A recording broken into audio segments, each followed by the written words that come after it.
gracias al Señor por este día, por esta oportunidad. Como es costumbre, le voy a pedir que usted pueda saludar al hermano que está a su lado, al que está atrás, que pueda decir que bueno que estás acá, bienvenido.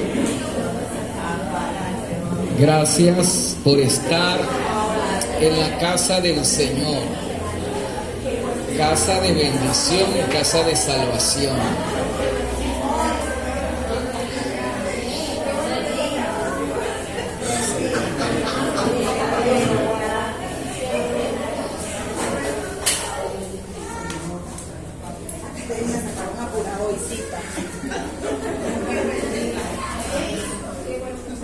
Damos gracias a Dios, ¿verdad?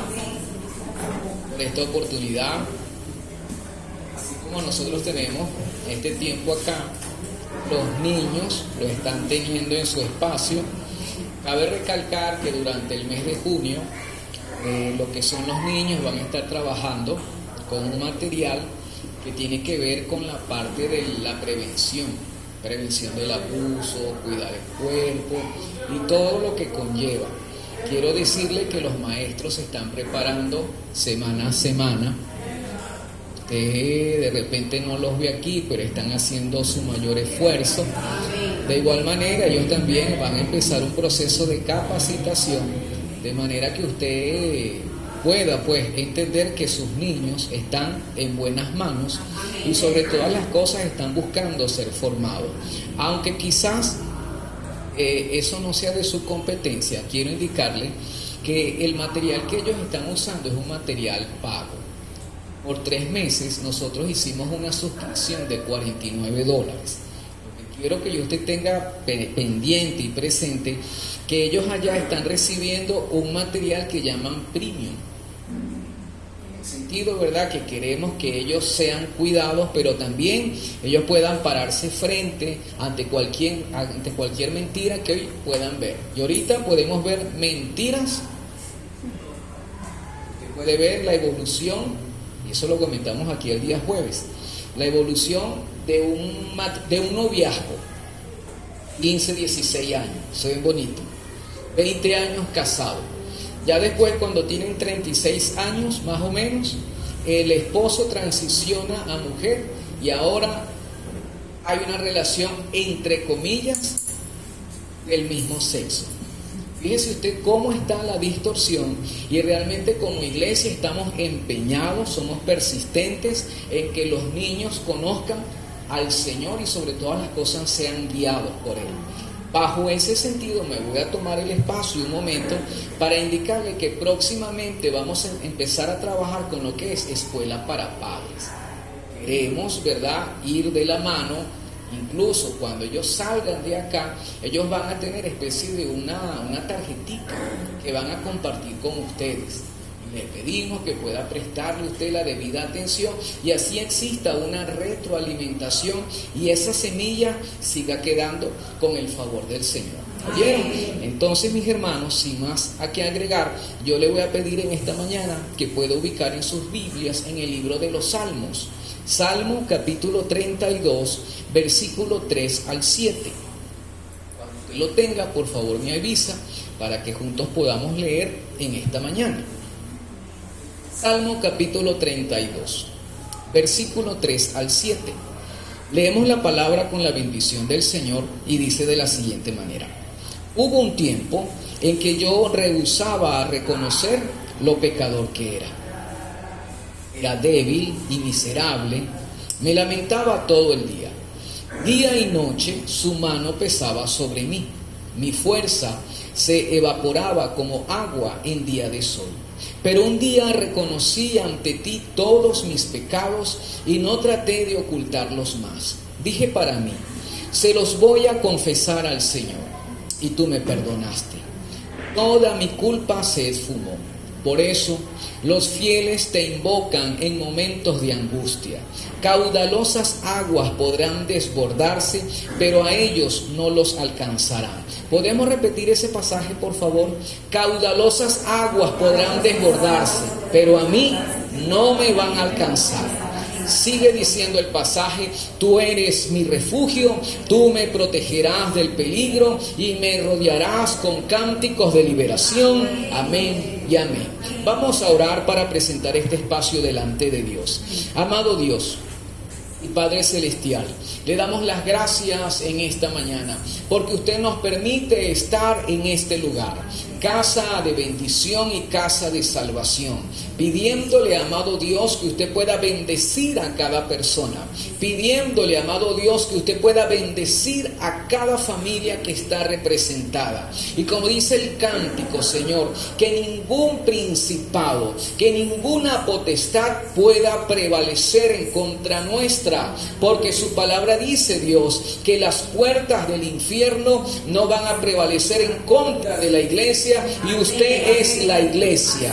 Así que Dios, le pedimos que usted pueda ministrarnos en esta mañana, que usted pueda hablarnos por medio de su palabra, Dios, y aunque hayan cosas que quizás no nos agraden, tengamos la humildad de recibirlas, Dios bendito, porque su palabra es viva y eficaz. Le damos gracias, Señor, en el nombre de Jesús. Amén y amén. Bien, mis hermanos, hoy vamos a estar hablando acerca de un tópico que a todos nos compete, y es el perdón. ¿Sí? Para nosotros es fácil perdonar y pedir perdón. Más difícil.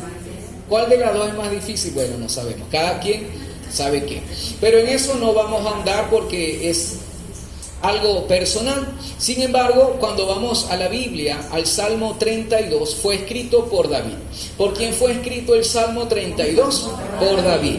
Y se cree que lo escribió en un momento de reconciliación, pues David le está confesando al Señor un pecado, algo grave, llamado adulterio con Betsabé.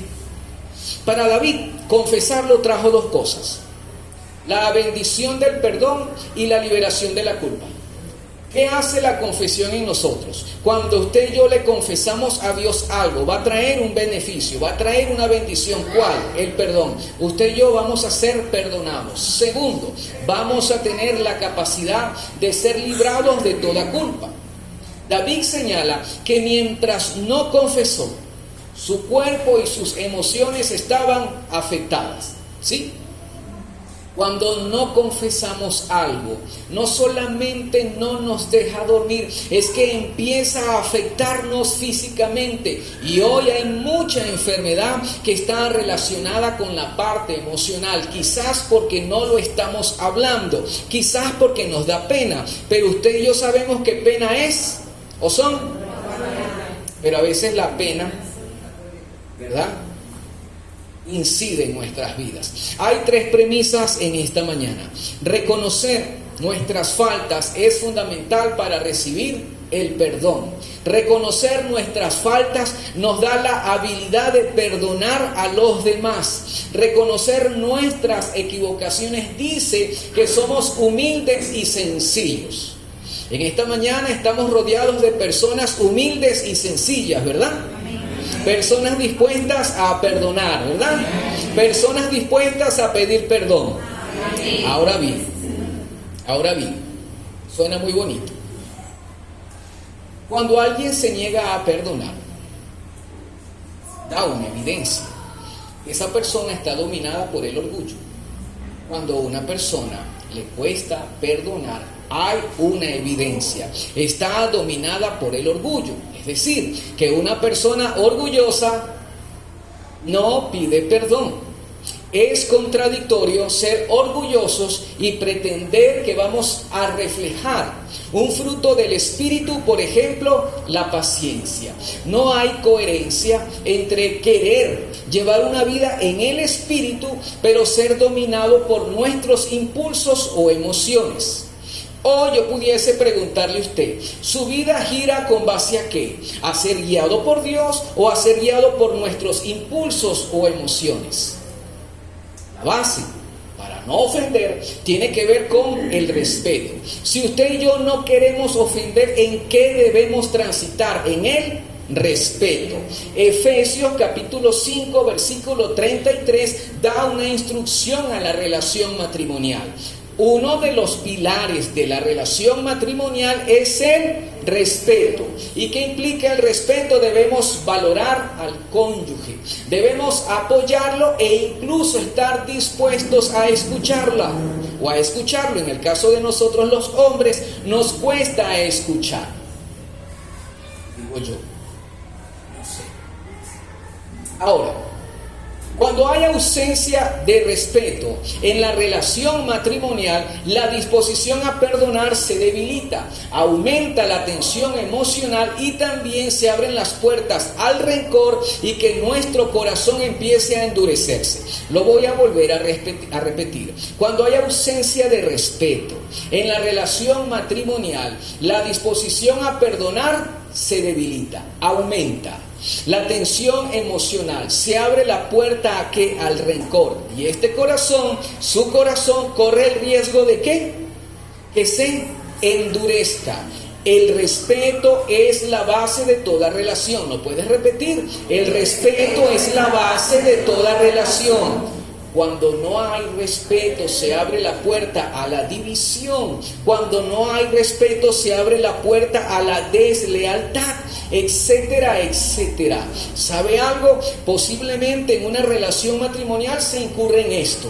Cuando uno de los cónyuges se empieza a quejar con el padre de o con la madre de, eso es un grave error. Bíblicamente, ¿qué es eso? Deshonra. Deslealtad, porque no estás acudiendo a un árbitro que es imparcial. No. Y recuérdese algo, mamá que está acá y con el debido respeto, usted desprende, valga la redundancia, un amor maternal. ¿Y cómo vas a aconsejar a tu hijo de 50, 60 años? No vas a ser imparcial. Por eso tienes que acudir a un externo, a uno que sea total y netamente imparcial. Ahora, vamos al siguiente aspecto. El siguiente aspecto es el siguiente: implicación del perdón y las decisiones personales. Implicación del perdón y las decisiones personales. Vamos a una pregunta. ¿Qué es lo que pasa con el tema del perdón? Porque todos escuchamos del perdón.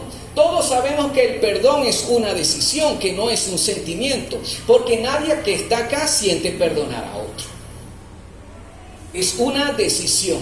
Pero cuando alguien se niega a pedir perdón o a perdonar, debe tener claro que cuando alguien no perdona, le está abriendo la puerta a una serie de malos acompañantes.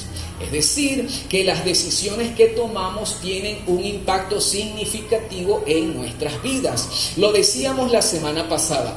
Tu accionar y mi accionar tienen la capacidad de alejar al enemigo o de abrirle la puerta. Tu accionar y mi accionar tiene la posibilidad que Dios se manifieste o se ausente. Entonces, las decisiones que tomamos tienen una repercusión. Si usted y yo hablamos con fe, ¿cuál va a ser el resultado? Esperanza. Pero si hablamos con miedo y con queja, vamos a un parámetro. Josué y Caleb, ellos estaban viendo ¿qué? Dificultades. ¿Qué estaban viendo ellos? Gigantes. ¿Y qué representan los gigantes? Problemas, desafíos y crisis. Pero ellos estaban imaginando cómo Dios les daba la victoria en medio de esos gigantes. Vamos al contraste, los 10 espías. Cuando vieron al gigante o a los gigantes, ¿cómo se visualizaron? Huyendo. ¿Por qué? Había un lenguaje de queja, había un lenguaje de imposibilidad. Para Saúl, hablemos brevemente de Saúl. Goliat, ¿qué representaba para Saúl?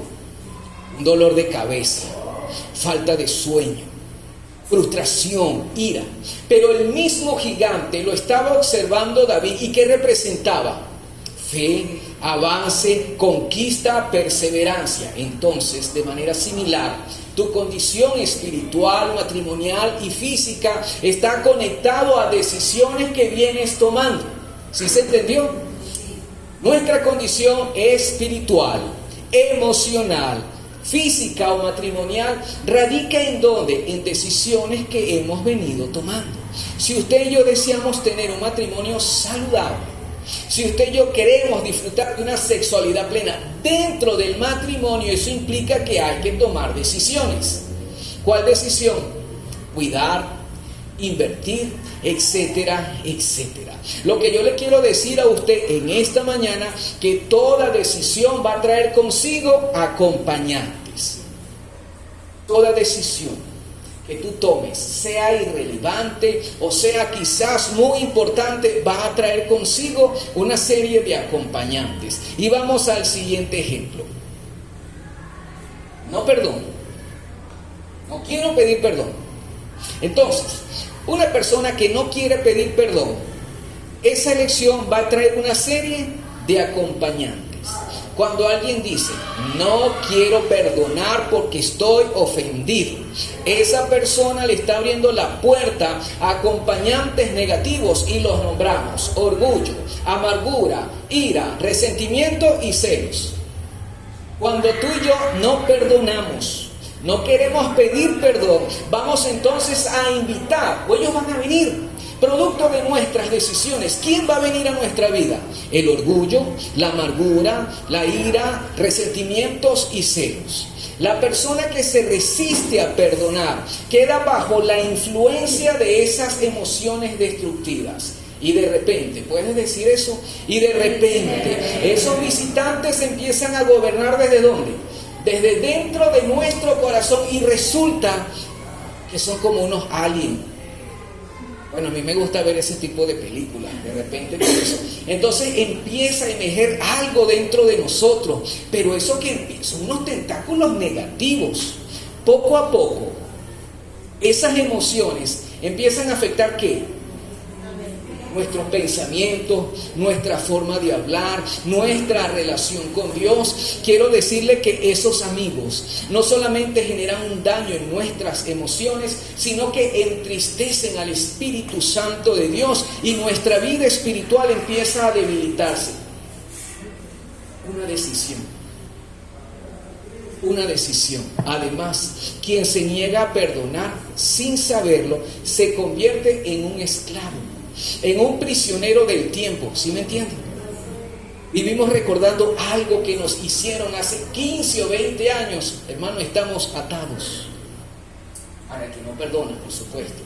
La falta de perdón nos hace perder la libertad. Vamos al segundo punto. Emociones tóxicas y su impacto. ¿Qué hemos dicho? La persona que se resiste a perdonar queda bajo la influencia de emociones negativas. Hemos creído erróneamente que la falta de perdón no tiene ningún tipo de impacto, que no tiene consecuencias, que no tiene repercusiones. Pero debemos subrayar, no es así, pues la falta de perdón afecta nuestra vida matrimonial, afecta nuestras emociones, afecta nuestra salud, nuestras finanzas. Y aquí te quiero indicar algo muy importante. Lo que permites que entre a tu corazón empieza a gobernar tus pensamientos, emociones y acciones. Lo que tú y yo permitimos que entre en nuestro corazón tiene ahora la autoridad para gobernar pensamientos, emociones y acciones. Cuando una persona permite la falta de perdón, o mejor dicho, corrijo, cuando una persona camina bajo la falta de perdón, en ella empiezan a operar emociones. Y voy a dos ejemplos. Una persona dominada por la amargura, usted le da un consejo y ¿sabe cómo va a responder? Con molestia. ¿Pero por qué responde con molestia? Está influenciada por una emoción llamada ira o enojo.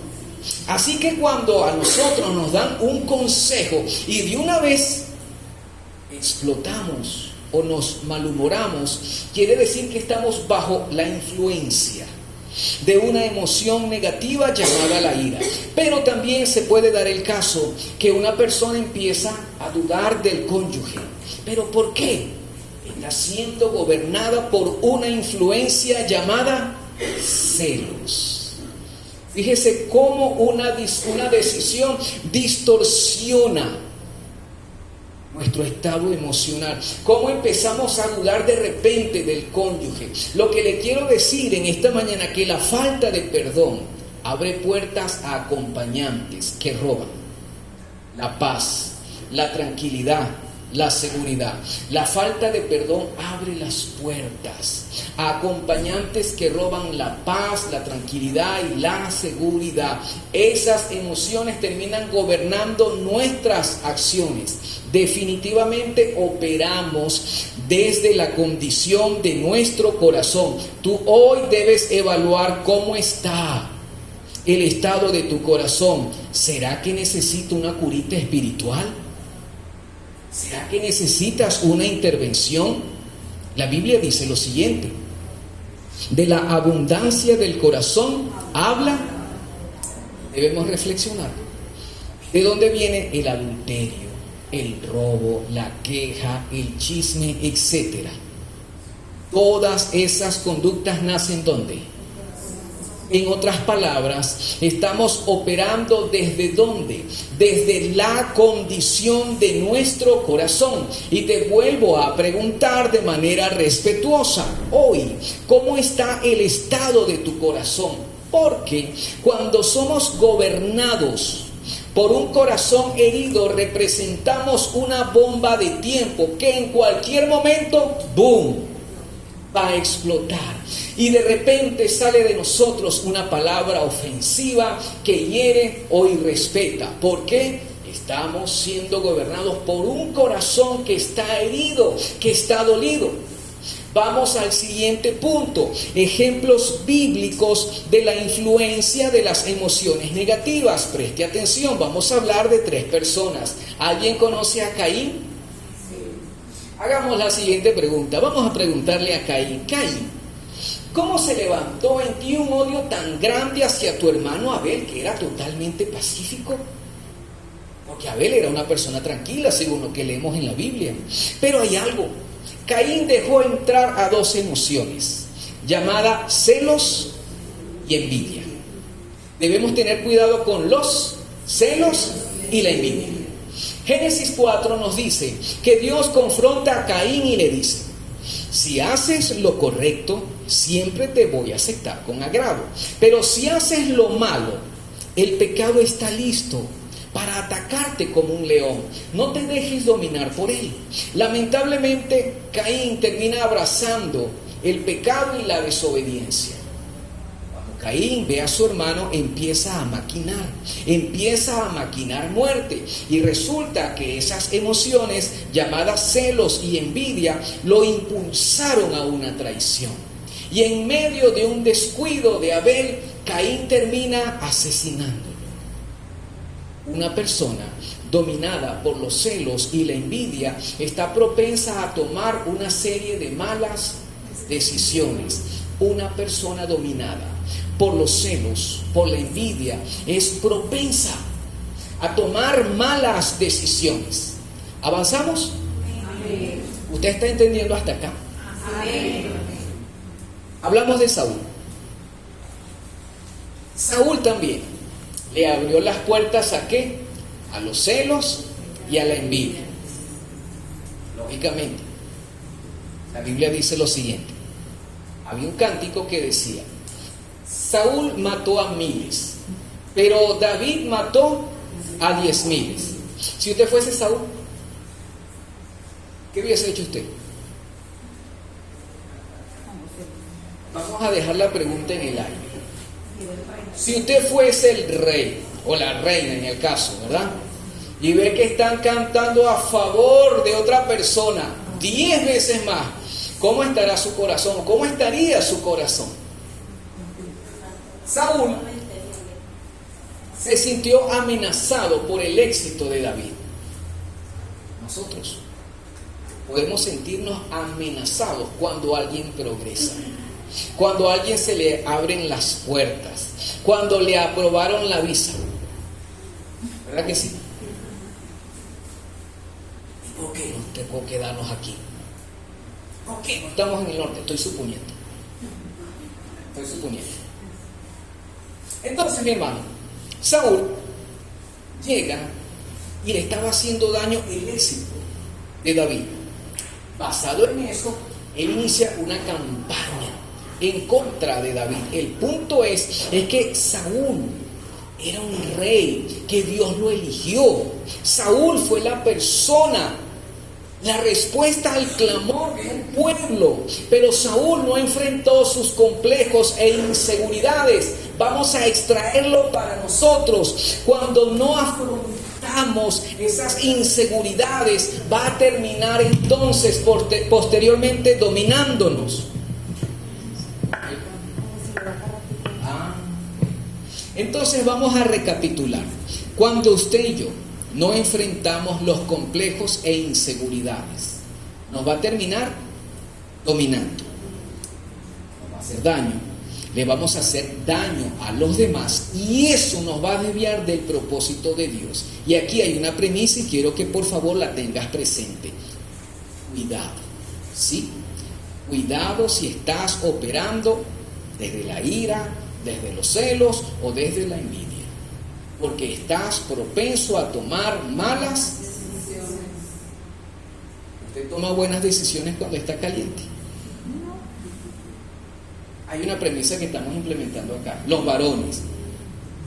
Estamos implementando acá una premisa. Espíritu Santo, que podamos escuchar tu voz antes de molestarnos.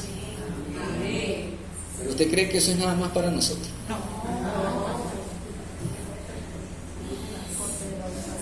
Es para todos. De verdad, mi hermano.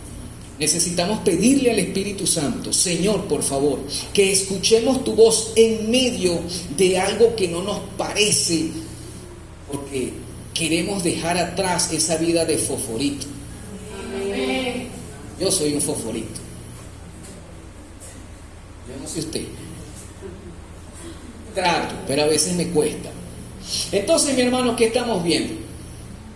Ya hablamos de Caín. Ya hablamos de Saúl, pero vamos a hablar de un tercer personaje que aparece en el libro de Esther y es Amán.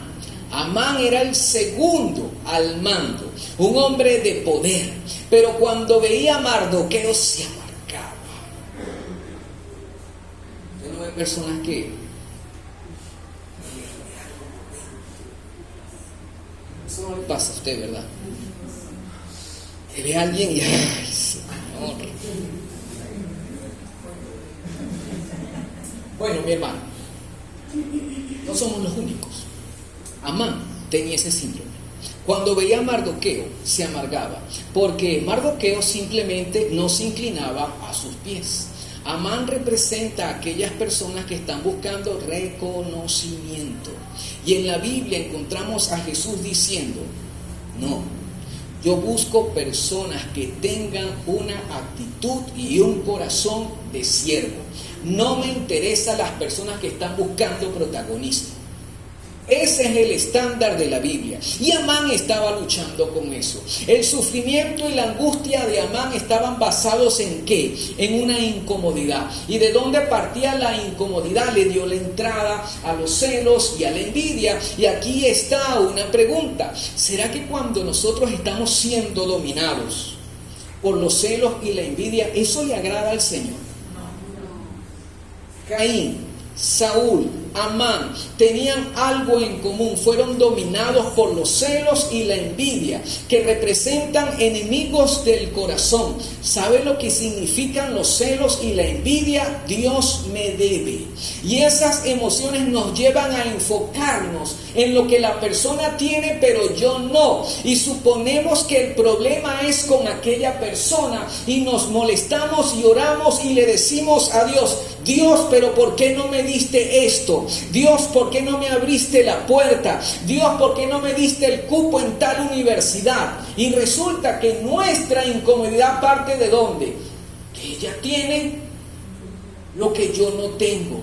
Entonces, la ira, digamos que los celos y la envidia es un enemigo del corazón. Aquí hay un ciclo. Caín tenía celos ¿de quién? De Abel. Saúl de David. El otro, Amán, de Mardoqueo. Pero en los matrimonios resulta algo.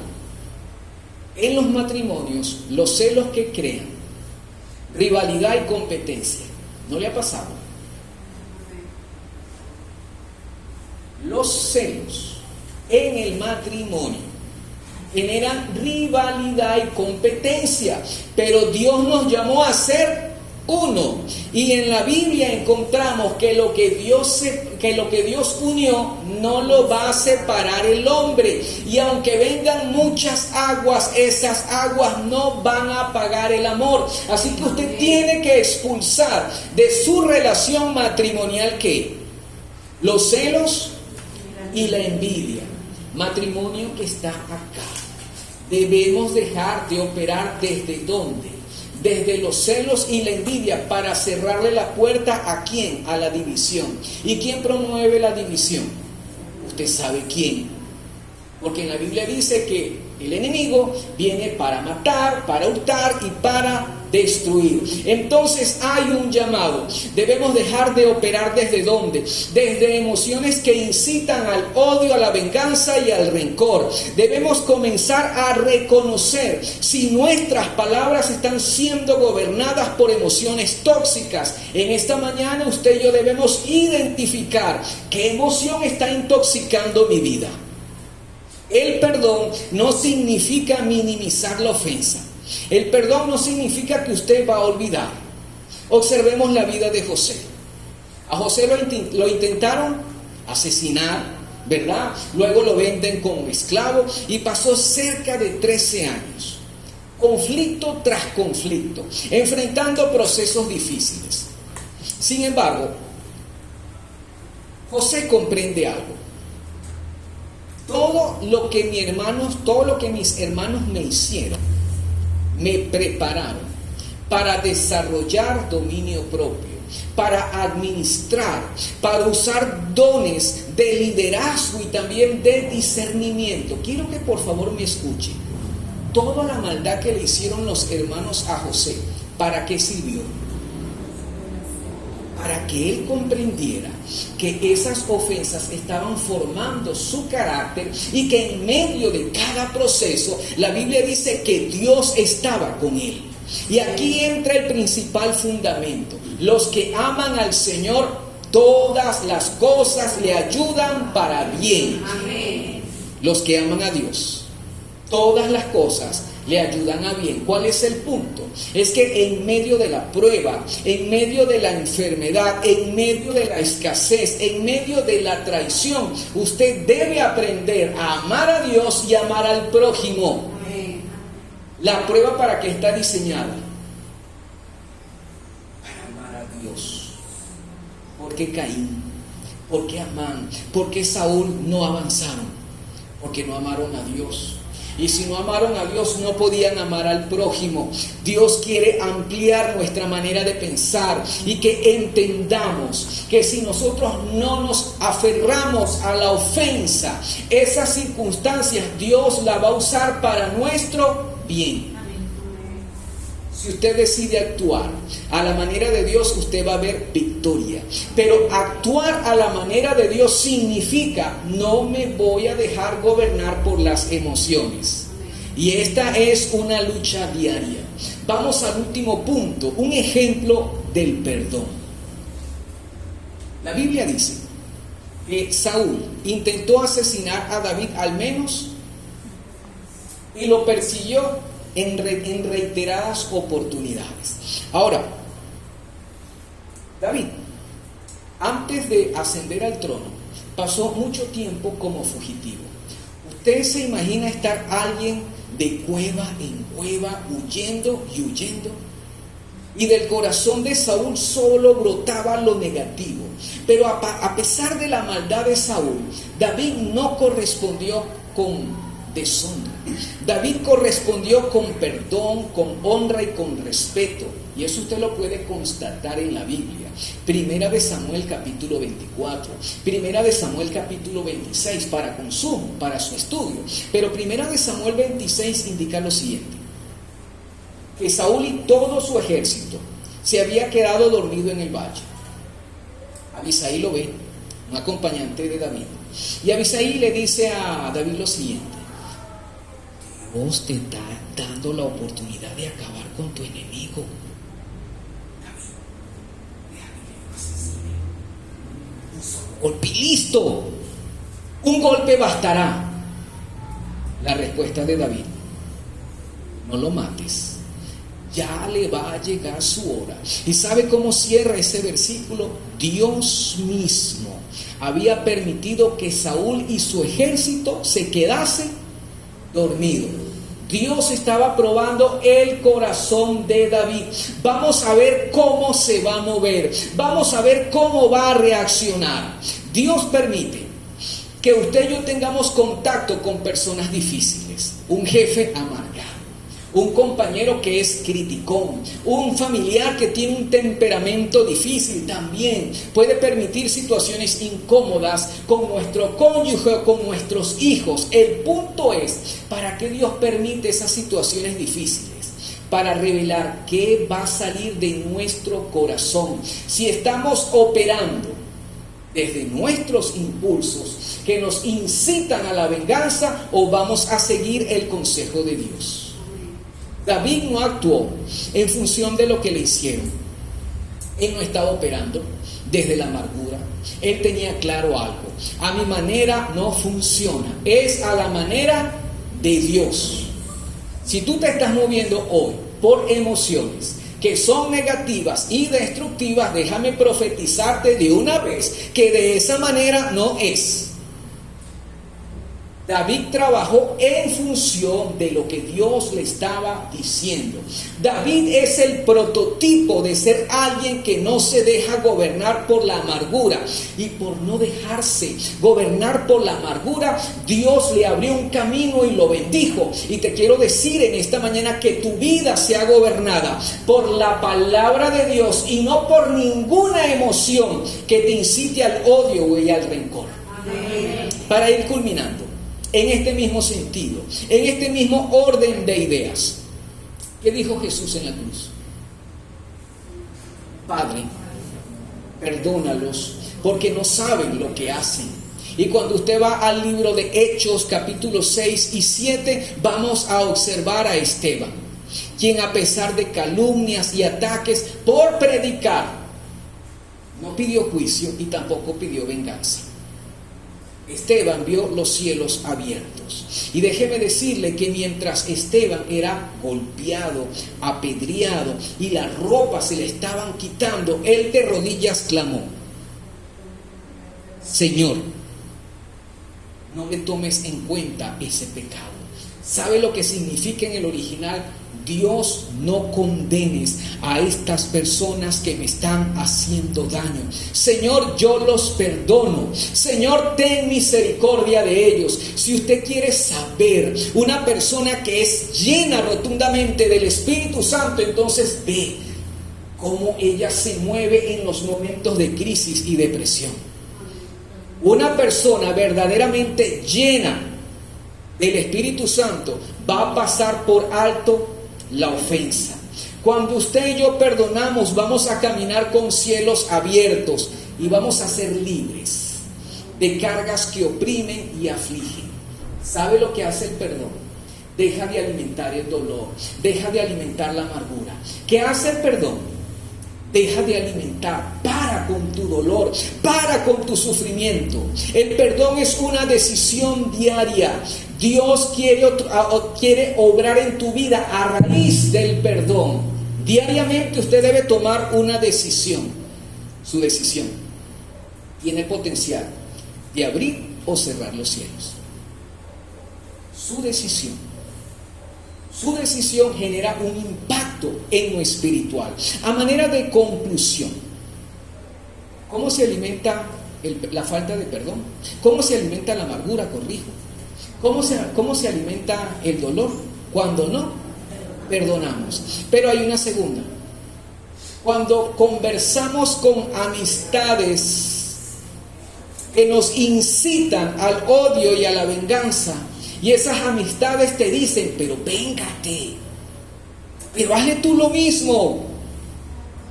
Deja de compartir ese dolor con personas que emocionalmente son inmaduras y están enfermas. Opta por hablar con personas maduras en la fe. De hecho, la Escritura dice lo siguiente: las malas conversaciones corrompen. Las malas compañías corrompen. Es fundamental que te rodees de personas que contribuyan a tu sanidad física, emocional y espiritual. ¿Qué es lo importante de este tema? El dolor se alimenta de la falta de perdón. Pero cuando usted empieza a perdonar, ese dolor empieza a perder fuerza.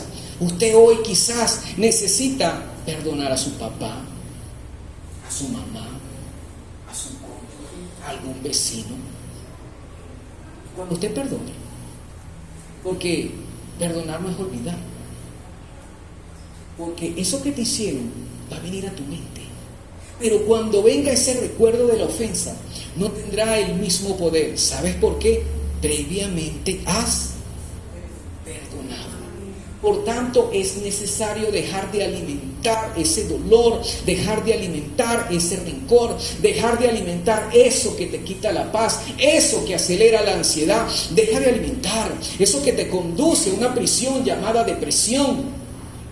Finalmente, el perdón no es una debilidad, es un acto de madurez. Si usted y yo perdonamos, estamos rompiendo cadenas invisibles que nos atan al dolor. David, Esteban, José, Jesús no respondieron desde la venganza. No sigas respondiendo desde el dolor. No sigas respondiendo desde lo que te hicieron. Perdonar es liberarse de un veneno llamado orgullo, resentimiento, amargura y enojo. Usted quiere ser libre. Amén. Usted quiere que su salud empiece a mejorar. Amén. Usted quiere que sus hijos sean libres. Amén. Empieza a perdonar. Empieza a soltar. Dejemos de ser masoquistas. Sáquese esa canción de Amanda Miguel. Él me mintió. Sáquese esas canciones. Deje de consumir canciones depre. Deje de ver novelas depre. Corta con eso, mi hermano. Lo que tú consumes, mi hermano, se queda aquí y sale por tu boca y por tus pensamientos. Quiero despedirme con 3 pasos. 1, la aplicación. Haga un inventario emocional y espiritual. Reflexione sobre esas ofensas que hoy usted no ha perdonado. Reflexione sobre esas personas que usted hoy no ha querido perdonar. Identifique esas raíces que están alimentando el dolor. Uno, que tienes que hacer, voy a hacer un inventario de las ofensas y de las personas que me agredieron. Pero segundo, yo voy a orar y voy a decidir perdonar. Porque el perdón es una decisión, no es emoción. Usted hoy tiene que decirle al Señor: Dios, yo especifico el nombre de fulano de tal, me hizo tal y tal, pero yo renuncio hoy, Señor, a esa amargura, a ese dolor. Hazlo por ti, hazlo por ti, por tu salud física, espiritual y emocional. Tercero, rodéate de personas sabias. Mi hermano, busca consejería. Busca acompañamiento. Mi esposa es terapeuta. Yo soy terapeuta. Nosotros poco hablamos de terapia en este tipo de predicación. No decimos somos tal. Pero el punto es, mi hermano, que usted necesita rodearse de personas sabias.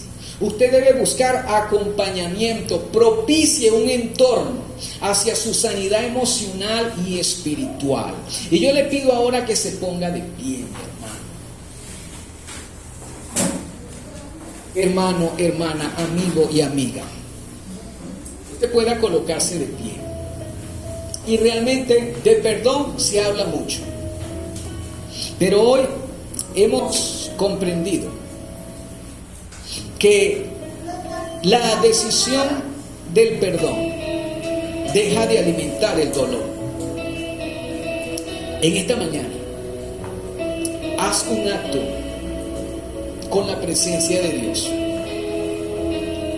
y recuerda por un momento cuántos años llevas sufriendo por algo que te hicieron. ¿Cuántos años llevas estancado en algo que te carcome por dentro?